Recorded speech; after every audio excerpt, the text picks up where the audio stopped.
Ini habis ikhtiqam udah wudu. Tapi tetap saja beliau karena perbedaan pendapat di furu itu lazim. Ya orang boleh berdebat lah. Ketika Unisma datangkan saya, itu saking senengnya kiai, apa saking sombongnya sampai ngatur kiai, kan nggak pernah bisa diperdebatkan. Itu kan orang boleh debat kan? Itu saking angkuhnya apa saking senengnya kan nggak jelas kan? Kan dan orang boleh setuju pendapat saya, yaitu ngatur kiai itu haram. Setuju juga Pak Rektor, ekspresi mahabbah itu ya macam-macam. Dulu sahabat ya gitu, sahabat itu ada yang nggak kenal wajahnya Nabi sama sekali sampai akhir hayatnya. Ketika ditanya, lo kamu itu sahabat kok nggak tahu wajahnya Nabi? Saya tidak pernah berani memandang Nabi karena ijlalan Nabi, terlalu menghormati saya sehingga tidak berani memandang wajahnya. Ada sahabat yang penggawaannya dulu wajah Nabi sampai bisa nyifati alfiu faminunil hajib, sampai bisa nyifati detail karena dulu wajah Nabi itu ibadah. Ada seorang wali ditanya, kalau kamu di surga ingin nggak melihat Allah? Enggak. Loh, tapi semua orang ingin melihat Allah. Unazzihu dzalikal jamal an-nadhari misli. Ben gak elek-elek Allah tak delok terima aku. Wong ra jelas. Berarti kok delok pangeran. Banyak. Jadi justru tapi karena saking takzimnya. Enggak lah, mosok sak aku kok. Makanya saya berkali-kali cerita. Menurut kesepakatan ulama, soft awal itu paling baik. Tapi banyak juga wali yang kalau sholat itu di belakang. Koyok paling bener yang gue ngarep gitu. Lu bayangkan misalnya kamu semangat di soft awal nih masjid haram, jebule sholatnya salah. Itu dari malaikat gayane gue ngarep, jebule raro. Itu kan di sini wong, jebule bodoh gitu. Gayane gue ngarep, jebule. Coba orang kalau sowan Mbah Mun, yang berani di depan itu kan ya ketuanya atau jubirnya kan, yang merasa ndak pati pinter-pinter kan mesti di pojokan. Artinya sudut pandang seperti itu ya sah saja, apa? Sah saja. Makanya banyak sahabat yang jarang sowan Nabi, alasannya takut ganggu Nabi. Banyak yang sering sowan Nabi, alasannya seneng Nabi. Yang sowan ya seneng Nabi, yang enggak sowan alasannya seneng. Lu Nabi itu tokoh, punya keluarga, punya anak. Kalau saya sering sowan berarti sering ganggu. Yang sering sowan dia alasan ini khazanah kita harus istifadah. Jadi zaman dulu itu ya biasa, dua sahabat yang satu milih mahabbah itu milih sering sowan, yang satu juga mahabbah milih tidak sering. Karena pertanyaannya bisa dibalik kan, sering sowan apa sering ganggu coba. Nabi Abedar, assalamualaikum. Nabi nimang cucunya, assalamualaikum. Ayo bener yang sowan apa bener yang enggak kalau seperti itu. Akhirnya terus diatur sedemikian rupa oleh Quran. Walau annahum sabaru hatta takhruja ilaihim lakana khairal lahum. Jadi sahabat kalau mau sowan Nabi ya nunggu di sufah. Kalau Nabi keluar berarti milik publik, sekali masuk ke dalam tidak ada sahabat yang berani sowan. La tadkhulu buyutan nabi illa ayyudzana lakum. Kalau soal sampai masuk dalam harus nunggu dipanggil. Karena sekali Nabi masuk dalam itu milik privat keluarga, milik istrinya, milik cucunya, milik keluarganya. Jadi Nabi sekali keluar ke ruang itu berarti milik publik. Itu terus jalan tengah. Karena kalau langsung masuk, bayangkan saya itu sering menyaksikan. Mbah Mun habis ngaji 2,5 jam ngaji Jalalain. Baru masuk, assalamualaikum. Padahal yai mungkin mau ke kamar mandi, mau ini itu. Jadi dulu itu Quran sangat modern. Sebelum ada dokter ngatur tamu, rektor ngatur tamu itu Islam sudah modern. Dia kan nggak fair kan?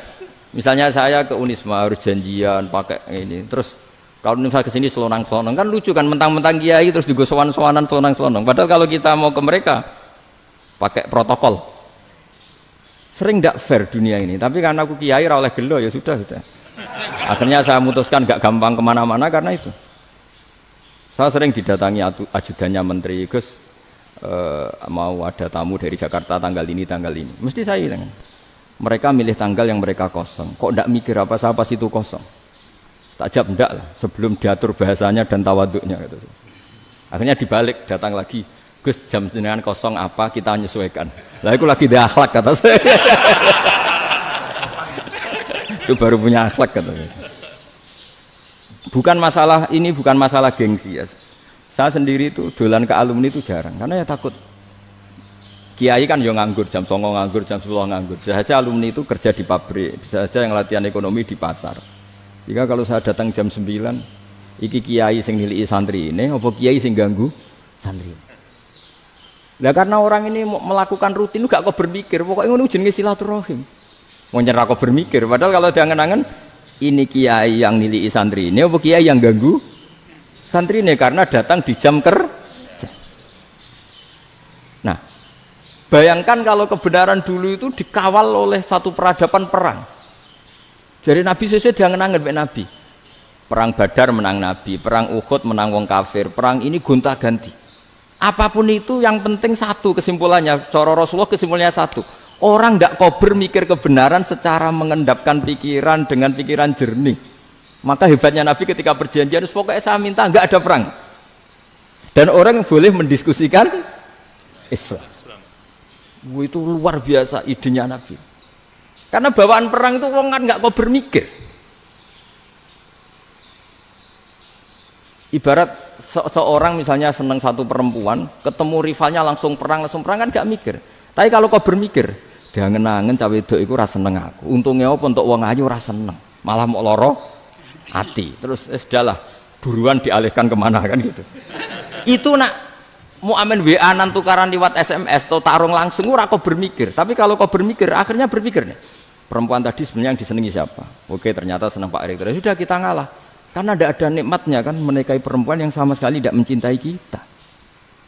Tapi kalau nak kau berpikir pokoknya diprovokasi, wah kue kalah mbak A, kue kalah mbak B, pikirannya kan, ojo sampai kalah. Bareng wis menang ternyata ada emas. Lah.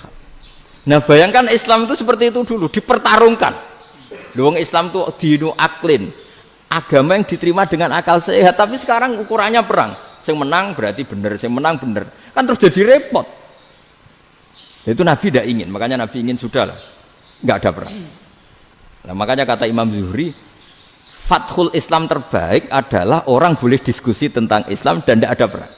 Lagi-lagi penting, tidak perang itu penting, silmun itu penting, perdamaian itu. Setelah tidak ada perang, akhirnya fatafawadu fil hadis wal munazah, orang boleh diskusi apa saja, termasuk boleh adu polemik. Konsep satu Tuhan dan Tuhan banyak diperdebatkan. Akhirnya Nabi secara rileks bisa menjelaskan. Muhammad, urusan kita banyak. Kalau Tuhannya satu tidak cukup, Tuhan harus banyak untuk menyelesaikan berbagai urusan. Ada Tuhan bagi rektorat, bagi macam-macam kan. Ada Tuhan untuk ngurusi utang, ngurusi BPKB, macam-macam. Terus kata Rasulullah, enak saja Nabi jawabnya. Ya kalau kamu punya majikan banyak, perintahnya beda-beda, kamu mangkel enggak, bingung enggak? Ya susah mat. Kalau majikannya banyak, perintahnya beda-beda, kita jadi repot. Senang mana? Senang majikan satu. Ya sudah Tuhanmu itu majikan kamu. Kalau Tuhannya banyak, perintahnya macam-macam, kamu yang repot. Akhirnya sudah mat Tuhannya satu aja. Nah, itu ya barokahnya diskusi tadi, barokahnya enggak perang. Daraballahu mathalan rajulan fihi syuraka'u mutasyakisuna wa rajulan salamal lirajul hal yastawiyani masalah. Terus alhamdulillah. Jadi orang yang paling kafir pun saat itu taslim. Nah, ini kembali ke kalimat la ilaha illallah. Saya tidak perlu provokatif, pasti teori